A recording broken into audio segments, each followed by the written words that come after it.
Hey, welcome back guys. Today we are talking about how to fix FIFA Mobile not opening and working problem.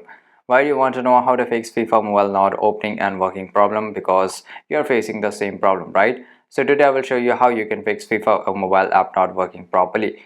By the way guys, check the video description and I will try to leave the return in section there.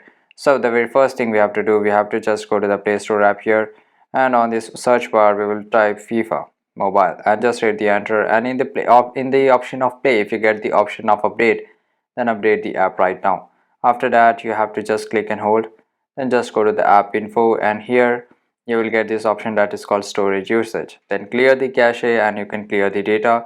In this way it will definitely fix your problem, because this was unload all the unnecessary files and data present on your mobile application. So there you go guys. If you want to know how to fix FIFA Mobile not opening, this is the easiest way I know how. If you know another way how to fix FIFA Mobile not opening and working problem, leave a comment down below. Be sure to subscribe for more videos. Thanks for watching. Goodbye.